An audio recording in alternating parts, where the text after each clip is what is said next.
Isadora y Todomoda son dos empresas que forman parte de Blue Star Group, que es la empresa número 3 del mundo en accesorios de moda.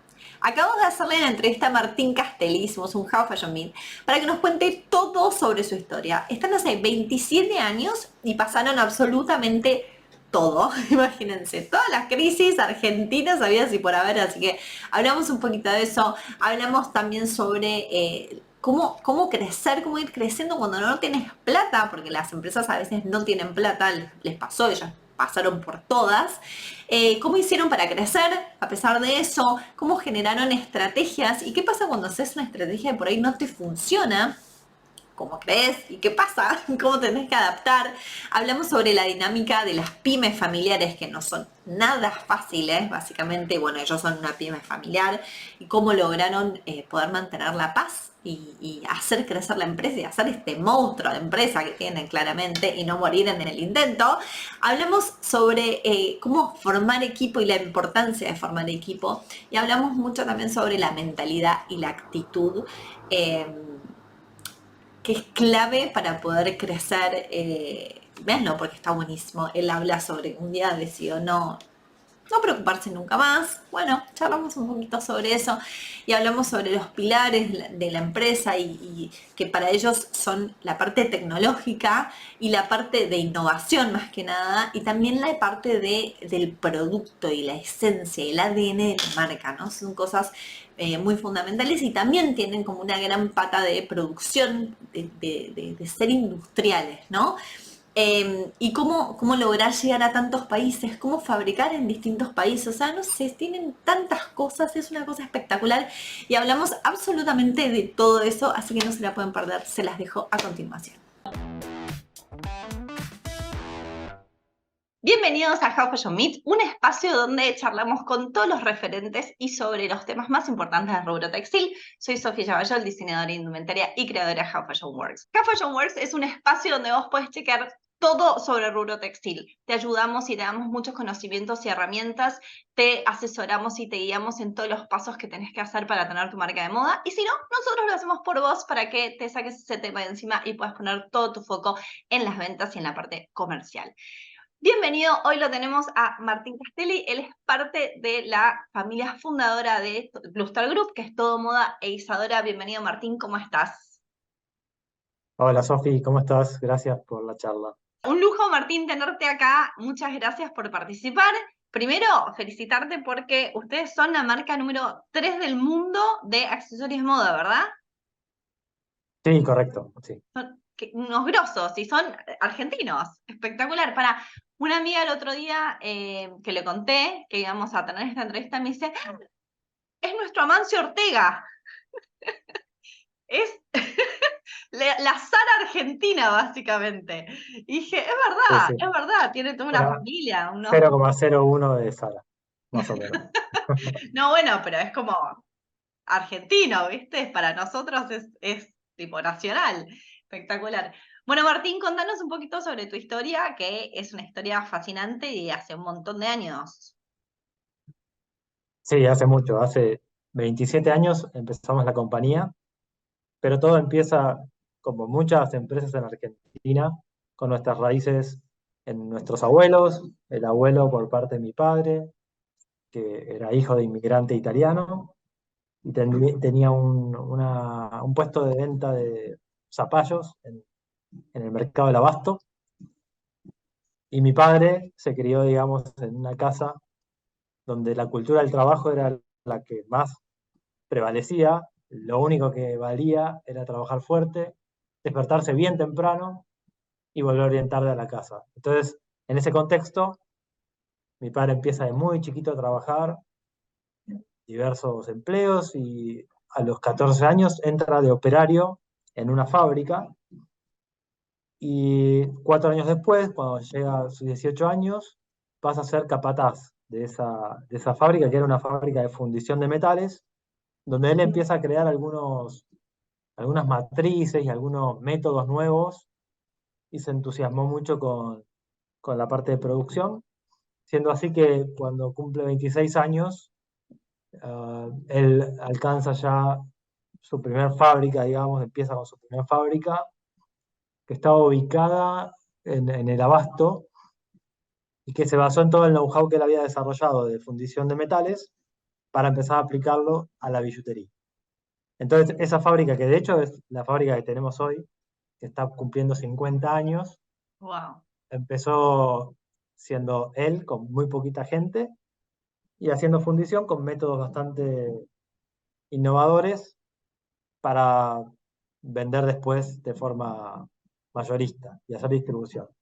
Entonces, bueno, típico de esa época, tenía un Fiat 600, un auto viejito con el que recorría toda la Argentina y iba vendiendo sus productos. En esto él va evolucionando. Obviamente en Argentina sabemos todas las crisis que hay, entonces en cada crisis él volvía a empezar, siempre manteniendo la fábrica, pero la tenía que achicar, o tenía que cambiar el rubro, o cambiar la maquinaria. Y es así que pasamos de fundición a lo que era inyección de plástico, inyectoras de nylon para los productos de pinzas de pelo y todo eso. Y ahí crecimos mucho, se instaló en Pacheco con una fábrica muy grande, y ahí vino otra la crisis de Argentina y otra vez tuvo que achicar, vender varias máquinas, pagar deudas y volver a empezar. ¿Y esto Y para venir ahí, locales donde vendía o era él en su auto y mayoristas? no, no, nada, nada, era la fábrica y la parte comercial, que era donde él era más fuerte. Y es así que, bueno, con esta última fábrica, ya la última que rearmó, empezó a viajar él a China. Estamos hablando del año donde empezaba China a abrirse, año 79, por ahí. Setenta y Sin hablar nueve O sea, sí, sin hablar ni inglés, ni chino, ni nada. Empezó a viajar e increíblemente empezó a desarrollar unas amistades y unos proveedores muy buenos, y de esa manera empezó él a tener ya pará, un mayoreo perdón. que, Quiero sí, que hagamos hincapié en esto porque me parece que pasó como muy desapercibido. No hablaba ni inglés ni chino. Y sin embargo, fue y armó un negocio ahí y amistades. sí que de hecho cuando yo empecé de China, en el año 97, 98, 20 años después que él había empezado a ir, y voy con él y llego, veo que el nivel de amistad, el nivel de cariño que había con los proveedores, los códigos que tenían, la confianza que tenían en nosotros, cómo habíamos honrado siempre nuestros compromisos, todo lo que se había generado, y mi padre seguía sin hablar ni inglés ni chino, o sea, era abrazo, 10 palabras, friend, eh, cheap y expensive para cuando negociaba, y family, no sé, 10 palabras, y con eso había desarrollado toda una red de proveedores de mucha confianza y la capacidad, ¿no? Imagínate el perfil de él, que empezó de tan chico trabajando y siendo industrial y comerciante y siempre reinventándose. Entonces, una muestra más de las capacidades que tenía y el empuje y la resiliencia para poder abrir caminos y adaptarse al entorno. Obviamente, estamos hablando del año 90 y pico, que es cuando él ya tiene este mayorista. Él, antes de empezar todo moda, año 93, 92, pone un mayorista en el 11, donde vendía los productos de su fábrica y los que importaba de China.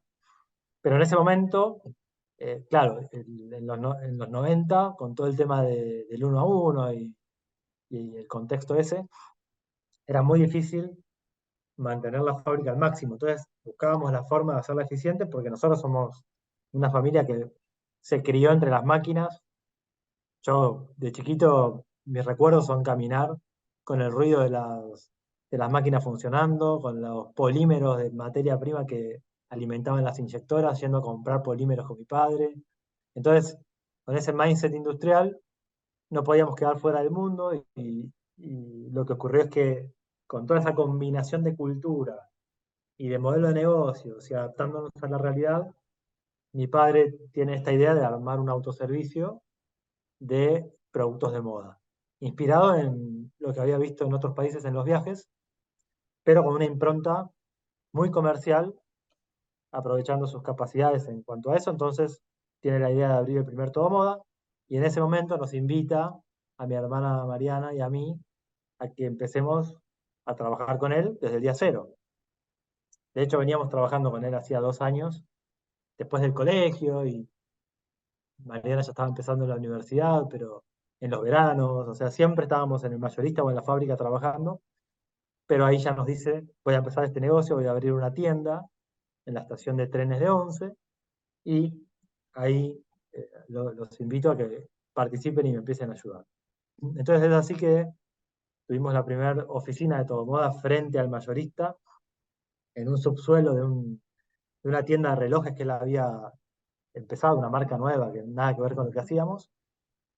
Y ahí estábamos Mariana y yo, mi hermana y yo, y el resto del equipo en la tienda de mi padre, gestionando los primeros pasos de Todo Moda, que fue abrir una tienda de 3x3 en la estación de trenes de Once, ¿Por que qué la tenía puso ahí? una... ¿Por qué la puso ahí?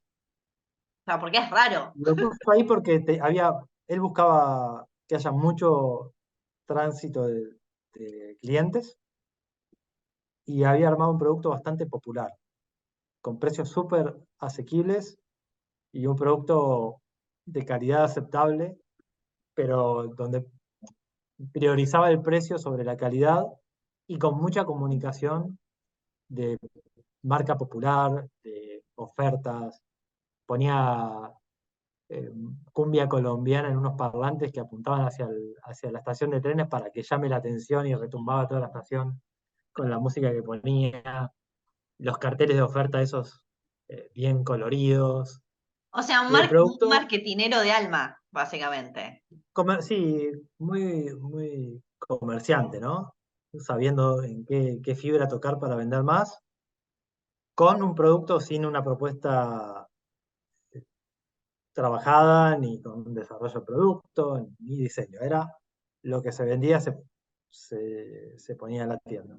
Entonces ahí, un inicio súper potente, basado en las capacidades de mi padre y con su visión, pero rápidamente empezó mi hermana Mariana a volcar una impronta mucho más sofisticada de dónde apuntar con la propuesta, desarrollando producto, incorporando diseño y haciendo que nuestra propuesta empiece a ser mucho más atractiva. Empezamos a vender, no sé, yo siempre miraba las ventas, me encantaban los números y las estadísticas, y veía, separaba lo que vendíamos siempre de lo que mi hermana elegía o desarrollaba, y vendía el triple de cualquier producto estándar.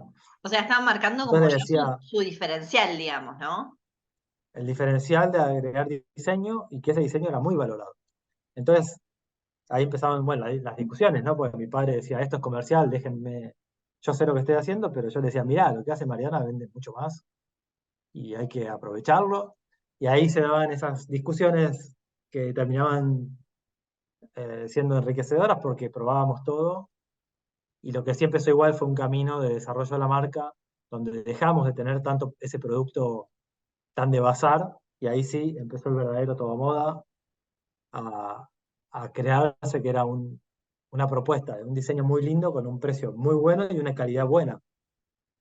Y ese fue un poco el ADN con el que empezamos, y el ADN que transformamos para el nuevo Todo Moda y la nueva propuesta de valor. En ese camino simplemente también yo me ocupé mucho de armar equipos y de trabajar en los sistemas, porque estamos hablando del año 95, en ese momento no había mucho para hacer. Mi hermana me decía que teníamos que lograr tener sistemas para poder escalar el negocio y para tener información. Información que nos permita tomar decisiones de mejor calidad. Y no había otra forma que administrar. Imagínate, son miles de productos y una visión de tener decenas de tiendas, que era la primera visión. El primer objetivo fue tener 100 tiendas en Argentina. Entonces era imposible hacerlo sin sistema. Como no teníamos capital y a mí me gustaba, más o menos me la rebuscaba, lo que hice fue inscribirme en ingeniería de sistemas, pero a su vez empecé a estudiar un lenguaje de programación, que me compré los manuales en Estados Unidos y fue todo bastante complejo, y estudié un lenguaje y me puse a programar. Y estuve un año y medio programando el software mientras trabajábamos todo el día y gerenciábamos la compañía y hacíamos la logística nosotros. Hasta repartíamos la mercadería con mi hermana en un jeep a las tiendas. O sea, era época de sacrificio al 100% de directamente no tener ni vacaciones ni fines de semana. Te La digo, cultura dos de tu años que abuelo, digamos, directamente. de todo el día estar trabajando de sol a sol. Exacto, exacto. Y estaba bien visto quedarte hasta las 11 de la noche trabajando.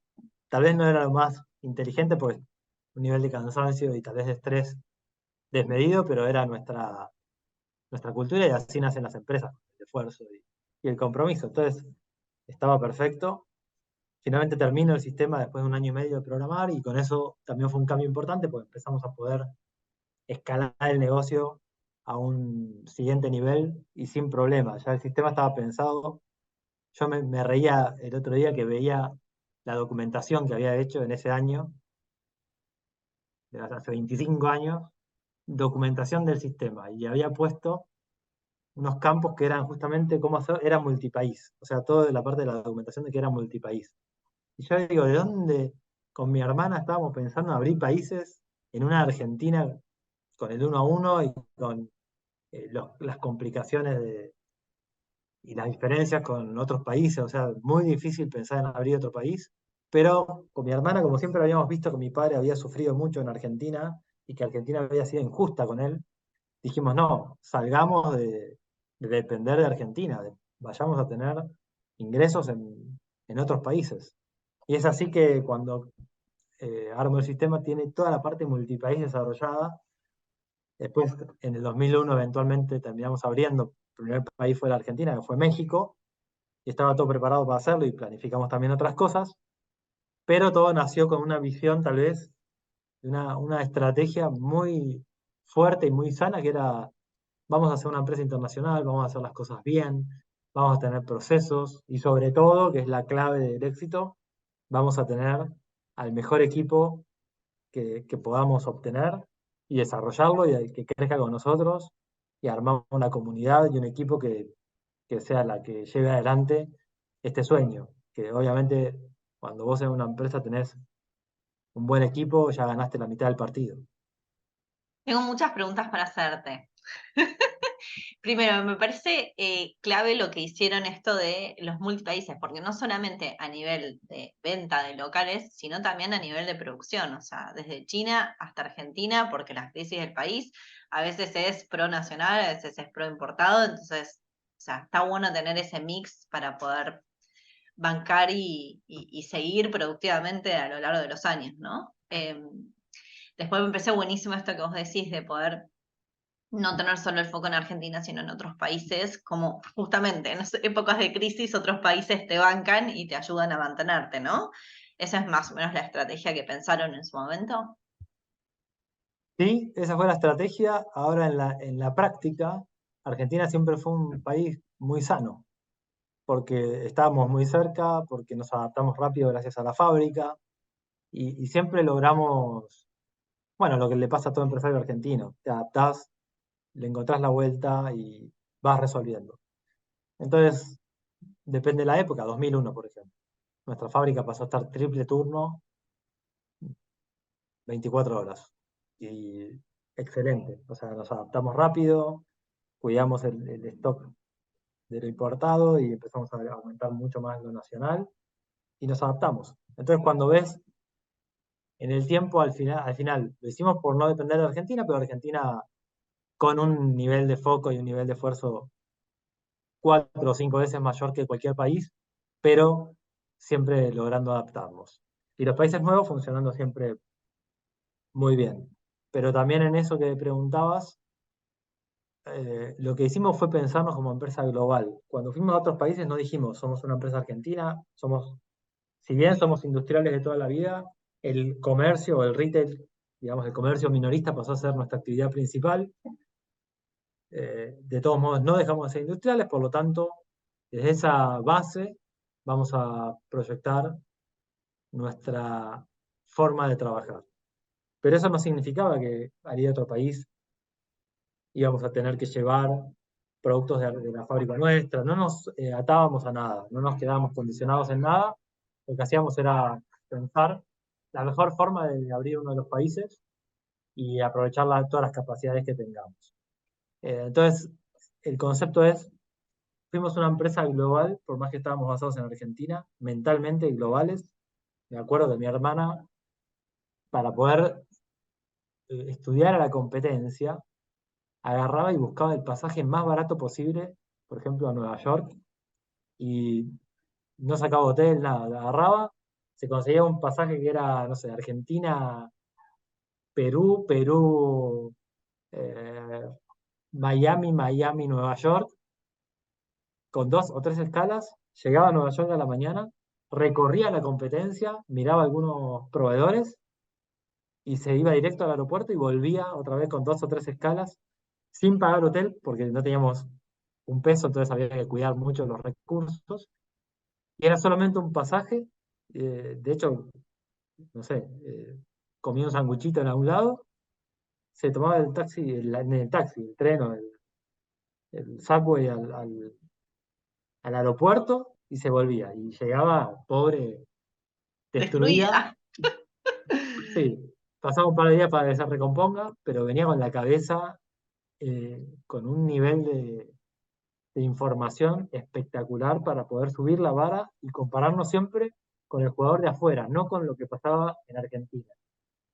Y eso creo que también fue clave para la forma en que fuimos construyendo la empresa. Siempre subir la vara y siempre competir contra nosotros mismos, no contra los demás, y siempre mirando el mundo y no mirando. Otra cosa que... Varias preguntas, pará, tengo mucho. Eh, a ver, tu padre siempre fue de trabajar, trabajar, trabajar, fue su visión, fue su empresa y de repente se sumaron ustedes dos con también con las visiones y con lo que quieren hacer. Me imagino que como toda pyme argentina, sobre todo en las textiles, conozco varias, siempre hay como roces en las familias y como tu padre tuvo que en un momento ceder como su lugar y su visión, ¿no? Ese choque de... ¿Cómo fue? No debe haber sido No, fácil. no fue nada fácil y, y tuvimos muchos momentos de idas y vueltas, pero él básicamente siempre fue un emprendedor, siempre lo entusiasmaban los nuevos proyectos. Entonces, en paralelo que íbamos desarrollando las marcas, Todo Moda, y después en el 2004 empezó Isadora, él creaba sus marcas, creaba sus empresas, y nosotros lo aprovechábamos mucho en sus capacidades, en todo lo industrial y de producción. En el 2001, por ejemplo, se vino a la fábrica y nos ayudó a dar vuelta y a potenciar todos los productos y todos los desarrollos. Pero bueno, siempre también cuando veía que la empresa se profesionalizaba, que buscaba un perfil más internacional, eso a él no le gustaba tanto, entonces se divertía con sus propios proyectos, propias fábricas, nuevas marcas, y así fueron etapas donde nos enriquecía a nosotros, nos nutría con su experiencia, pero en paralelo desarrollaba cosas, en distintas etapas él se ponía más, estaba más lejos y estaba con sus temas, en otros momentos que nos podía ayudar se volvía y se metía bastante. Y así fuimos complementándonos como pudimos, tratando de sacar lo mejor de cada uno, pero siempre con una visión clara de la empresa que era libre de egos y libre de opiniones personales y no un plan enriquecido por las opiniones de todos, más las opiniones de nuestros equipos que íbamos incorporando, y a ese plan siendo muy fieles, y tratando todos, cada uno desde su lugar, de nutrir ese plan, el plan estratégico. Por lo que decís, escucho, me pensé que hay como, tuvieron consultores o equipos, o sea, es muy normal en las pymes tener como gente que los ayude, que consultores que ayuden en la dinámica familiar justamente para esto, para reducir un poco los egos. O sea, conozco tantas pymes que se han requete peleado y que viven peleándose y que la empresa no puede crecer justamente por todo esto.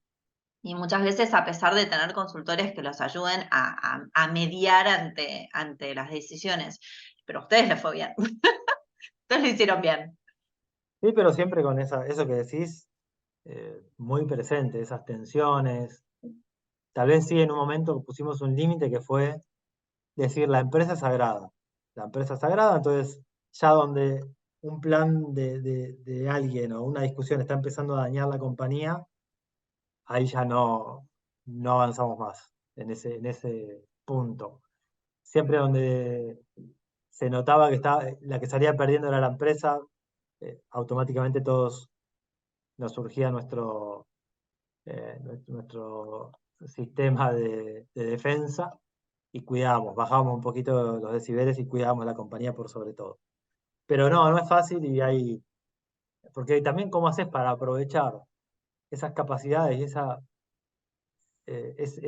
cultura que te hizo empezar la compañía, combinarla con la nueva cultura de las generaciones más jóvenes y generás una cultura superadora, pero después cada uno habla desde su lugar y es difícil. Opina desde un lugar más lejano, desde viejas recetas y también, mi padre también, como también nosotros, ¿no? Que podemos traer una idea o equivocarnos en algo. Entonces ahí es donde siempre nos apoyamos mucho en el equipo y en estas charlas de estrategia donde pensamos lo mejor para la empresa de forma simple, bien estratégica, bien de largo plazo, prohibido hablar del día a día. Y ese ejercicio nos permitió cuidar que no sea destructiva la parte esa que mencionabas vos. Qué bien eso de a largo plazo, no el día a día, porque el día a día te destruye. Estar en el día a día te destruye. Y otra cosa que dijiste es esto de que en un momento no tenían recursos, pero al mismo tiempo pudieron lograr armar un gran equipo. O sea, ¿cómo haces cuando no tenés recursos para poder lograr cosas? No, es muy difícil. Al principio lo que haces es, no te queda otra que mostrar y convencer que lo que estás proponiendo como visión lo vas a lograr. Una visión ambiciosa. En ese momento tener 100 tiendas en Argentina ya era desafiante. De eso lo logramos en el 2001. Llegamos a las 100 tiendas en el 2001, en 6 años. Pero hay que convencer, hay que contagiar y sobre todo contar la cultura de la empresa. Una cultura, en nuestro caso, que es de pasarla bien en el trabajo, de disfrutar y de estar orgulloso de lo que vas haciendo, de tus logros, de la evolución de la compañía, del desarrollo y del desarrollo personal. Todo eso combinado no era una ecuación que iba por el lado del dinero, para nada, porque todas las pymes, cuando empezás y sos pyme, no tenés recursos, siempre la caja es un problema. No podés pagar los sueldos que te gustaría y contratar el perfil o el nivel de profesional que te gustaría, pero hay que buscarle la forma. Después, cuando vas creciendo, contratás mejor, tenés más presupuesto, pero siempre tenés que ser fiel a tu cultura, porque puedes contratar a una persona de un sueldo alto y con una experiencia espectacular, pero si no comparte la cultura, es donde empezás a dañar la compañía. No hay que confundirse profesionalizar eh, con armar un organigrama y llenar espacios con perfiles que tengan mucho peso profesional. No es eso, es armar una cultura y contratar gente afín a esa cultura que tengan las capacidades que vos requerís para llevar la compañía al siguiente nivel.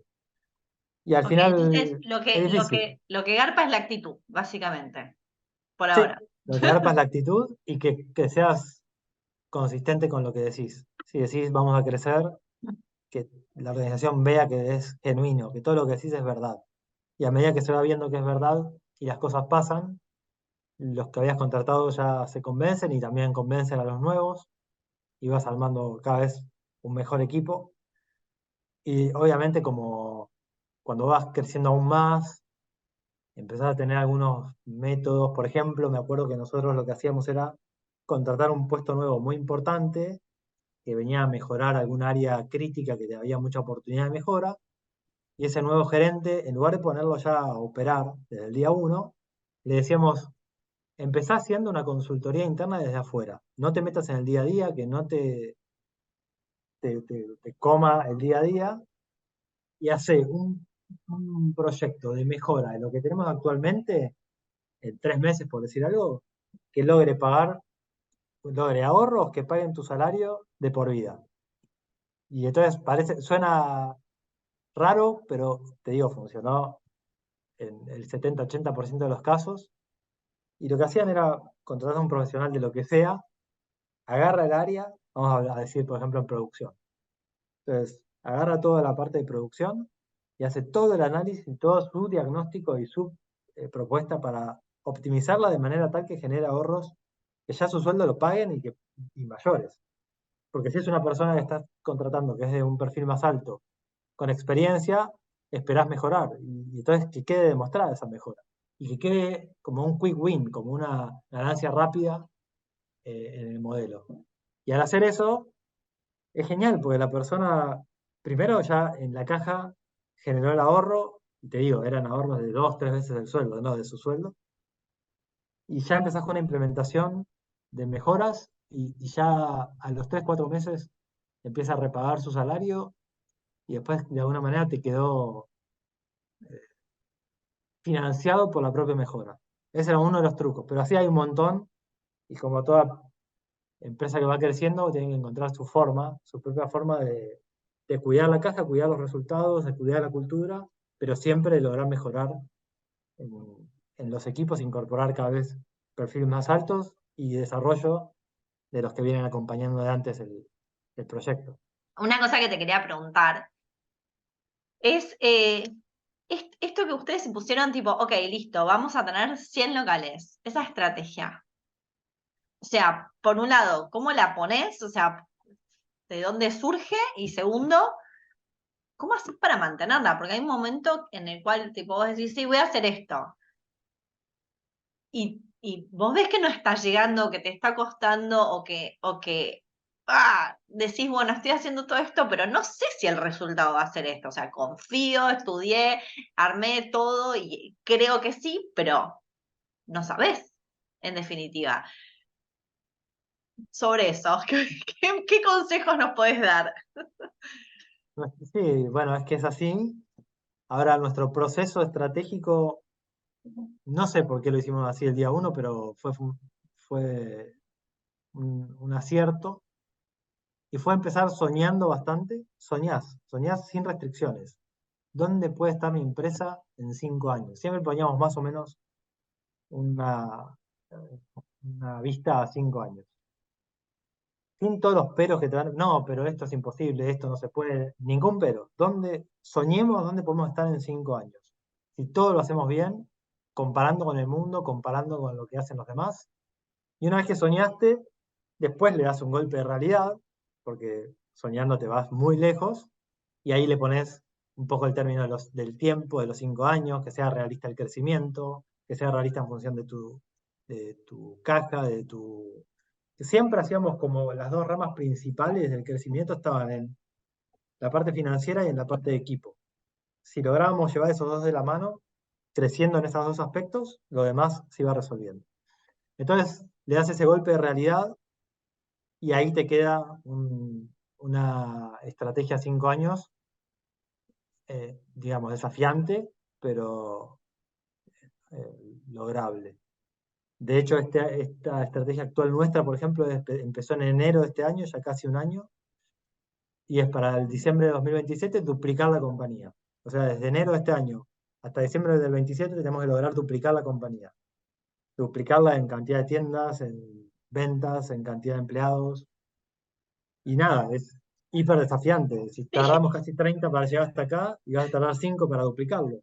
Bueno, ese fue un proceso de soñar, bajarlo a ser realistas, porque la primera era peor, y sobre ser realistas, armar un plan de ejes estratégicos, cada eje que explica por qué vas a lograr ese sueño, y de ese eje, cuáles son los equipos que están, cuál es el presupuesto asociado, y empezar a armar todo un plan más táctico y unos objetivos y metas anuales para ir viendo cómo venimos en función de ese objetivo. De hecho, estamos cerrando el año y estamos en línea con ese objetivo actual. Bueno, Por lo está tanto, el bien, pero proceso sí, ponele, te diría vos soñar, armaste, bajar a la realidad y bajarlo a un plan. está bien, pero vos armaste, por ejemplo, ese plan eh, el año pasado.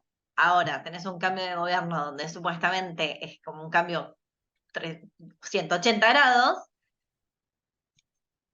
y, ¿y qué haces? Te No, tenés y que lo que pasa es adaptar, que tenés que nosotros, reverlo. es que Argentina en lo nuestro no es es un país más.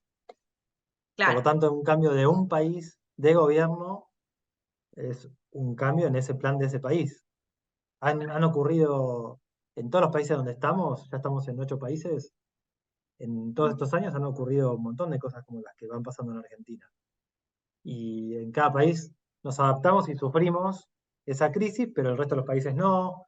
La única crisis global total fue la pandemia, que claro, es impensado, todos al mismo tiempo y todo cerrado.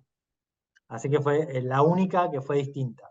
En el resto, cuando un país se atrasa, otro está mejor y digamos que lo vas trabajando, calibrando en función de la realidad.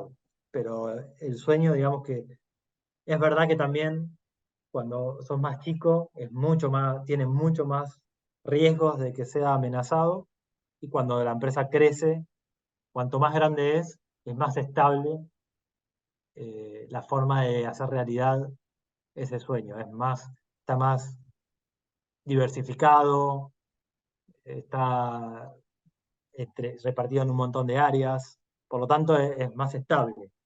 claro, Y sí, es como decir, claro. O sea, a mí un poco a veces digo, ok, bueno, esta es mi estrategia, vamos a hacer esto, qué sé yo, pero cuando empezás a hacer la estrategia, llega un momento en el cual decís tipo, no sé si esto, o sea, es medio futurología en una parte de todo esto. O sea, hay cosas que vos podés decir, sí, esto es así, así, así. Supongo que esto me va a traer este objetivo que quiero, pero realmente no lo sabés porque después te pasa esto. O sea, ustedes tienen un montón de países, pero yo, por ejemplo, no, estoy solo en Argentina, es como, ni idea. O sea, es así.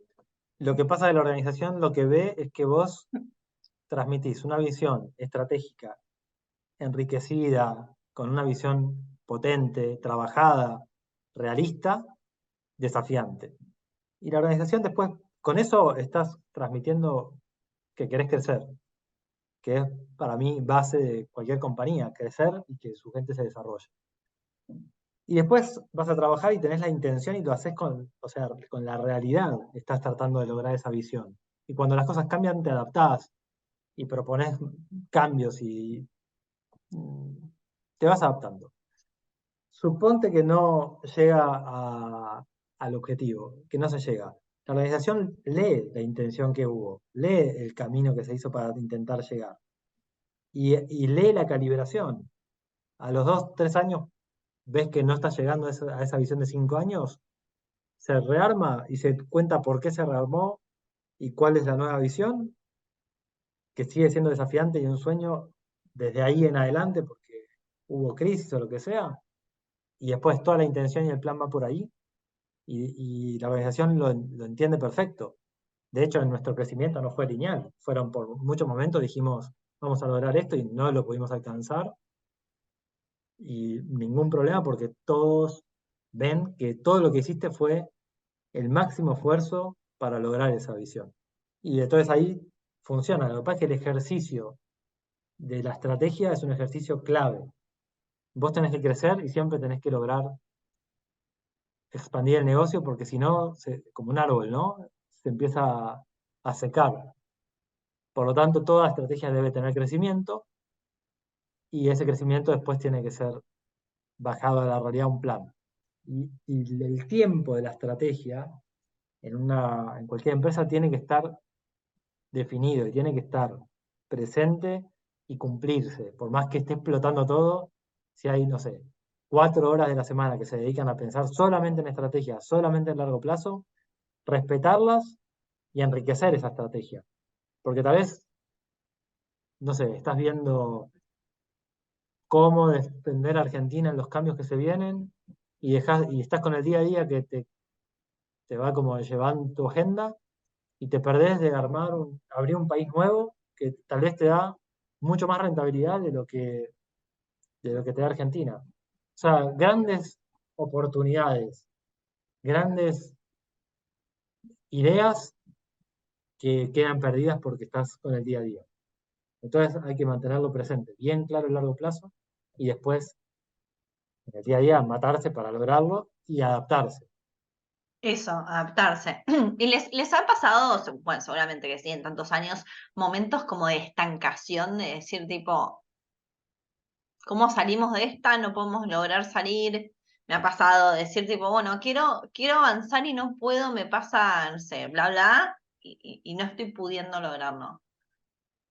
Sí, desde ya que ha pasado, creo que la del 2001 fue la más marcada porque era muy violento el cambio del modelo de negocios, y difícil, y ahí cuando no puedes crecer hacia afuera, no puedes hacer que crezcan las ramas y las hojas de ese árbol, creces hacia adentro, fortaleces el tronco, o sea, empezás a plantear trabajos de mejora interna con el mismo equipo, que aparte de operar, dedique un tiempo a la mejora continua, a ver cómo hacemos para hacer las cosas de una manera mejor, cómo optimizamos. O sea, entonces, en definitiva, ¿estás estancado en números? Sí. ¿Estás vendiendo más? No. En ningún número te dice que estás creciendo, pero vos estás creciendo. Estás mejorando hacia adentro con tus equipos, con la cultura. Por lo tanto, los momentos de estancamiento deben ser aprovechados para fortalecer hacia adentro y crecer de otra forma.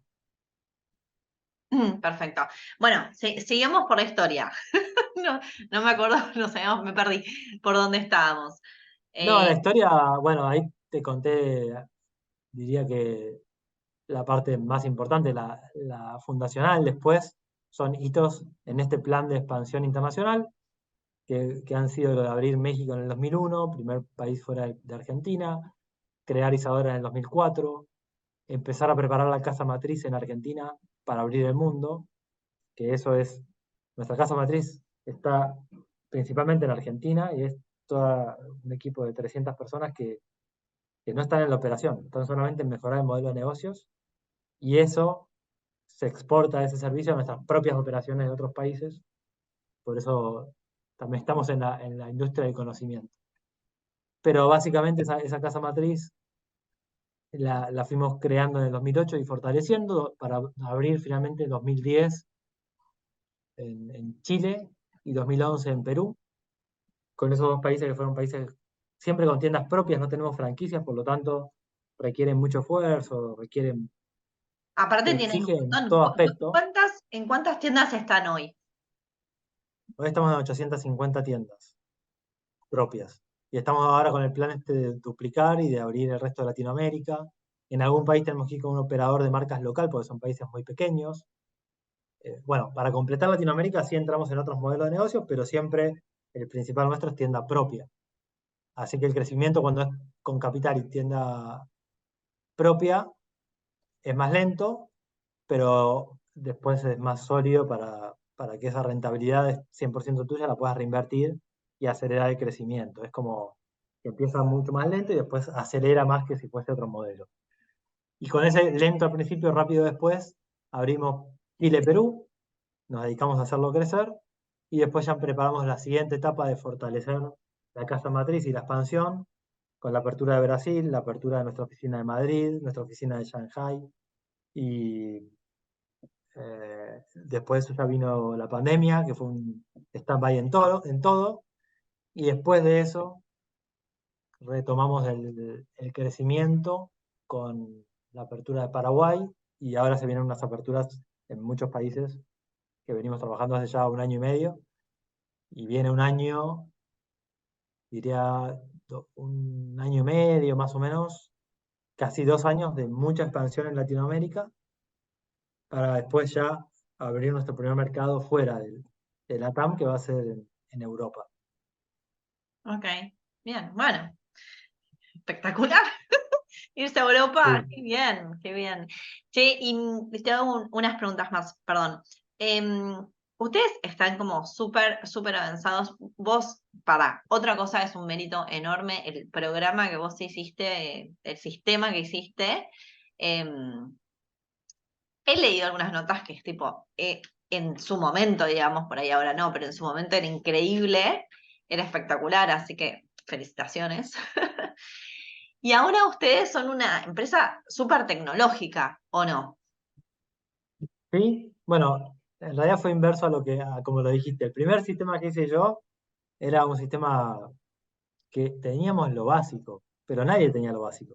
Claro. Teníamos las ventas, podíamos enchufar nuevas tiendas sin problema, nuevos países, teníamos información que nadie tenía y sobre todo, lo más fuerte de eso, en realidad no era el sistema que lo hice yo y funcionaba bien, pero no era una maravilla, pero sí daba la información y generaba las operaciones que queríamos, pero sobre todo la cultura de innovación, porque al tener un software propio hecho por vos, mi hermana me pedía una mejora a las 4 de la tarde de un viernes, yo me ponía a programar y el lunes a las 9 de la mañana tenía lo que había pedido hecho, funcionando. Entonces la velocidad, esa sensación de innovar todos los días, nos creó esa cultura. Entonces, inverso a lo que decías, porque en realidad el sistema era normal, no era eh, maravilloso, pero nadie lo tenía y teníamos lo que nadie tenía. Y después, cuando entró el equipo de sistemas y empezó a llevarlo al siguiente nivel, mejoró mucho más. Y después, cuando lo metimos dentro del área de innovación y ya creamos toda el área como tal, y nuestro director de innovación y fortalecimos el equipo, ahí es donde empezó a ser está mucho más fuerte y hoy nuestra compañía procesa 300 millones de datos por día. Todo está administrado por nuestro sistema, combinado con SAP para la contabilidad, las finanzas, recursos humanos. O sea, no reinventar la rueda, usar a SAP para lo general y el nuestro para lo particular. Y ahí sí, en nuestro sistema cada día está más avanzado y es una ventaja competitiva total. Siempre fue una ventaja competitiva. Lo que quiero decir es que esa espectacularidad que tenemos hoy se fue armando con el tiempo. Al principio Y, no se veía tan espectacular, pero sí muy potente. sí, ¿y qué tienen hoy? ¿Qué es lo que tienen como tecnología? Contanos un poquito sobre eso, que es re Bueno, interesante. desde algoritmos que manejan desde el staffing en las tiendas, o sea, cómo se arman los horarios del personal en función de la proyección de los tickets que vas a tener, de las ventas, algoritmos para administrar el robo y cuidar el robo, que en nuestro rubro es bastante alto, y que hemos logrado tener un indicador que está por debajo de todas las empresas del mundo, competidoras nuestras, algoritmos para lo que son los precios, para qué es el abastecimiento, o sea, mucho del modelo de negocios y después ya cosas más innovadoras como estar dialogando con inteligencia artificial para enriquecer ideas en diseño, o sea, ya lo que se está viendo ahora, ¿no? Cómo complementar las capacidades de la tecnología con el factor humano y lograr resultados superadores. Hemos estado haciendo ejercicios de eso con muchas áreas y es súper divertido, pero otra vez, está la parte más innovadora de jugar y de bajar a rasgos innovadores que otras empresas no tienen, pero siempre sobre una base de buscar procesos sanos, sólidos y que la innovación esté aplicada a la realidad. Estamos muy fuertes en eso ahora, en que esté bien la combinación de traccionar gracias a los sistemas en la mejora del modelo e incorporar cuestiones más disruptivas. ¿Cuánta gente trabaja en sistemas? En sistemas somos como 100 personas. O sea, es una empresa tecnológica. Siempre decimos que así como fue el origen, mi padre obviamente con todo lo que nos dio, industrial, comerciante y sin dudar de eso, pero después mi hermana le impuso, puso la impronta del diseño, del desarrollo del producto y tener mucho cuidado y cariño por los productos y por nuestra comunidad de clientas. Y ahí siempre fue un diferencial. Y la otra parte, tal cual, como decimos del sistema nosotros y todo, quedó esa impronta de innovación muy fuerte en la compañía y esas dos son como las que siempre están presentes en todo lo que hacemos. Sí, sí, somos una empresa tecnológica y sí, somos una empresa de diseño y desarrollo de producto espectacular. Y sí, totalmente.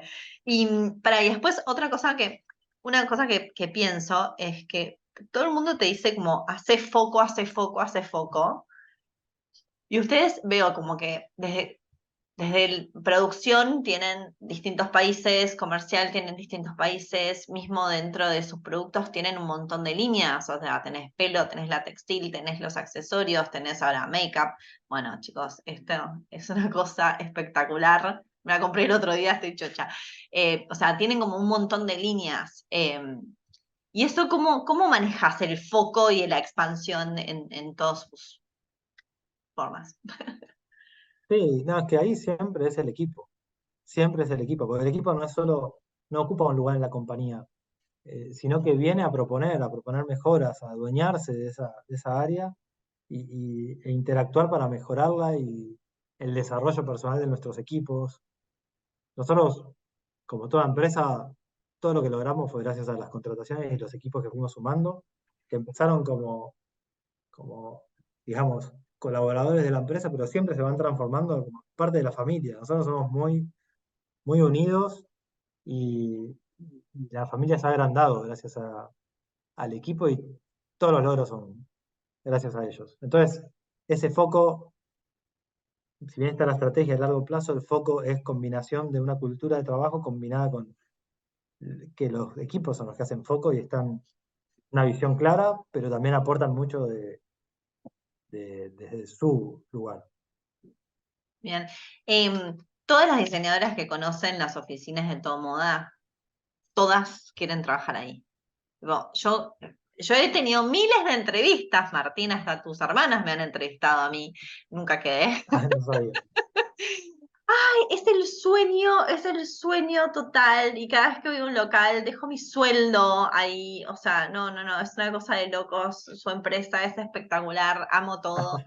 Eh, no, es un horror, es un horror. Es espectacular. Es como que te da ganas de primero trabajar ahí, de tener todo, o sea, realmente tengo todo. Así que nada, te re felicito, Martín, por todo lo que lograron durante tantos años de poder seguir creciendo y creciendo y como familia siguen, o sea, por lo que se ve, siguen como bastante unidos y eso no es menor. Así que los felicito a vos y a todas tus hermanas, a tu padre también. ¿Tu padre sigue siendo parte de la compañía o está ahí? No, es accionista, pero no está presente. Y sí, bueno, gracias. Ahí, por supuesto, desde la parte de negocios con nuestro CEO, Leandro, está basado en Madrid y es el responsable de toda la ejecución de la compañía. Y, y ahí con todos los equipos, como te decía, que son la clave y la llave de todo. Sí, pasando a mis hermanas, que eso que dijiste, de las oficinas, del diseño y de cómo somos, toda ese alma que tenemos, son mis hermanas que tienen que tienen todo ese cariño, ese amor por todo lo que hacen. Yo también lo tengo, pero son como las que más han construido esta cultura y esta forma de ver las compañías y de trabajar con los equipos. Y sí, yo siempre digo que son el alma, porque yo me voy un poco por los números y me voy un poco por la estrategia y soy feliz con nuestros equipos y con el desarrollo que tienen, pero siempre veo que esa capacidad de mis hermanas de poner más todavía y ponerle todo el amor, todo el cariño, y gracias a ellas es que la compañía tiene ese color y esa vida, sin duda. Así que sí, yo siempre estoy súper orgulloso de ellas, me parece que son Se dos nota con el genios amor totales. con el que hablas de ellas. Qué lindo. Qué bueno que puedan seguir Sí, teniendo sí, este vínculo y tener una empresa familiar que no es nada fácil. O sea, espectacular. Y después, perdón, hemos hablado en otro momento y has contado algo que quiero que lo digas. En un momento me contaste que trabajabas full y estás todo el día preocupado por las cosas que había que hacer, que mejorar, que solucionar, y de repente dijiste, no me preocupo más. Sí. Este cambio ridículo y qué bueno que lo lograste, pasanos la receta, por favor. No, así de ridículo como lo decís. O sea, empezamos y estábamos felices de construir una empresa, de depender de nosotros mismos, de la cultura del trabajo, que siempre nos sentíamos orgullosos de eso. Pero como toda pyme, yo me iba con todas las preocupaciones a mi casa, con los desafíos, con los pendientes. Siempre era la lista de todo lo que faltaba y no de lo logrado. Siempre era hacer escenarios también negativos para prepararnos. Entonces era una mirada de riesgo medio bajón. Y, Claro, una y toda esa depresión. combinación hacía que vos te vayas y que los problemas de una pyme son tuyos y tenés la empresa en la sangre y cuando venía cualquier tipo de problema yo no dormía y así fueron muchos años de sacrificio y de disfrutar y sufrir la compañía al mismo tiempo. Pero en un momento, y como fueron haciendo cuentas, en realidad justo fue en el 2002, fue pasando la crisis de 2001 que fue terrible. Pero sí, un día dije, ¿qué estoy haciendo? O sea, ¿cómo voy a vivir estresado, también disfrutando? Pero esta parte del estrés, de la preocupación, de sufrir la compañía, ¿cómo puede ser? Si vos lo que querés crear es algo que va a dar el trabajo a mucha gente, que va a ser lindo para muchas personas, estás construyendo algo bueno y es un medio en tu vida para también disfrutar de otras cosas muy importantes, son más importantes, como la familia y las experiencias y los amigos, y como que ahí tuve una revelación y dije, no le aporta nada a la empresa que yo esté estresado, que yo la sufra, no cambia nada, y es más, voy a estar mejor si personalmente estoy más equilibrado. Y fue así como lo dijiste, dije, yo no me estreso más, por nada, no me preocupo, me ocupo. Va a haber un montón de crisis, pasamos por un montón de crisis, no importa. En todas las voy a encarar de la misma forma, con una sonrisa y con ganas de trabajar, y después voy a seguir viviendo mi vida disfrutando de todo.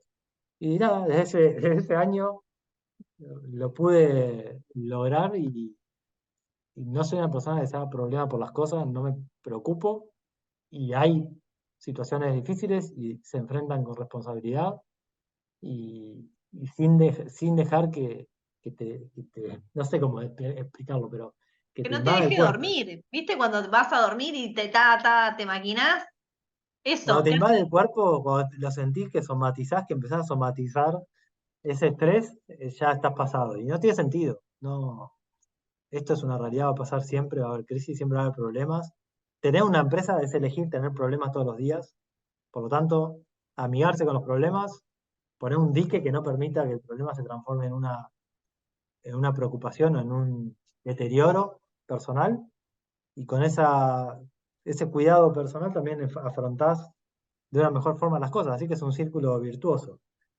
Y nada, es difícil hacerlo y fácil decirlo, pero nada, es para Bueno, mí vos lo clave. hiciste, así que vos lo hiciste, se puede.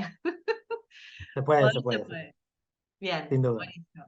Bueno, ¿algún extra consejo más para emprendedores o para los que recién están arrancando con su marca?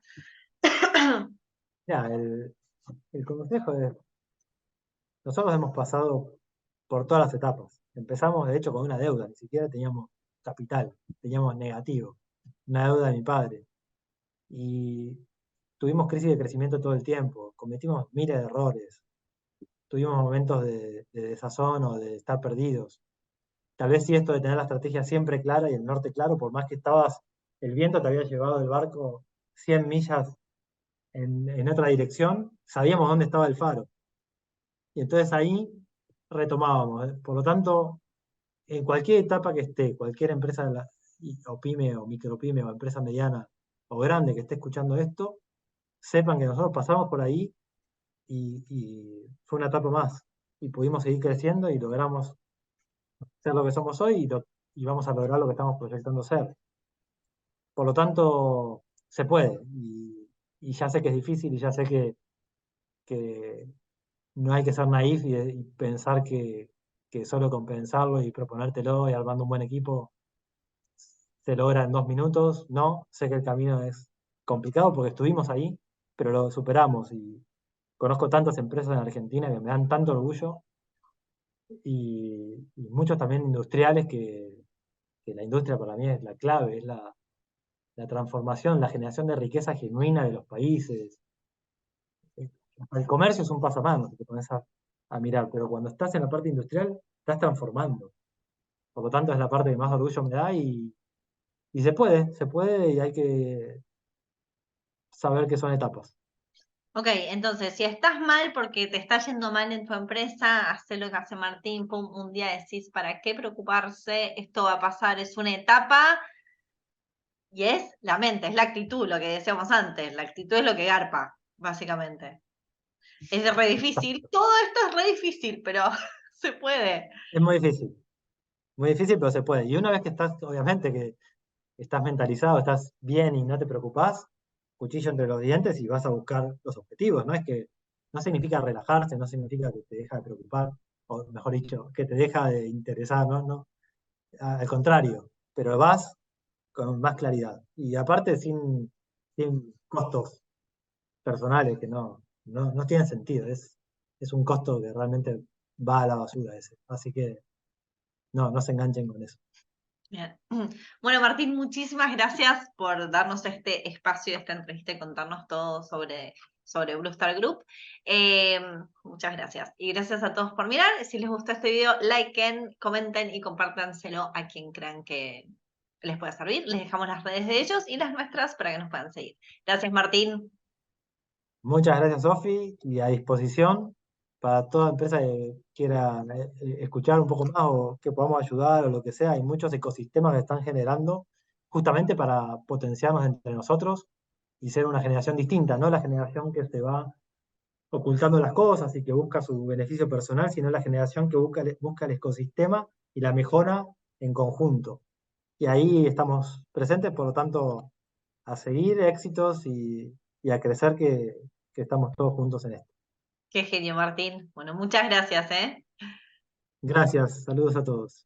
Chao.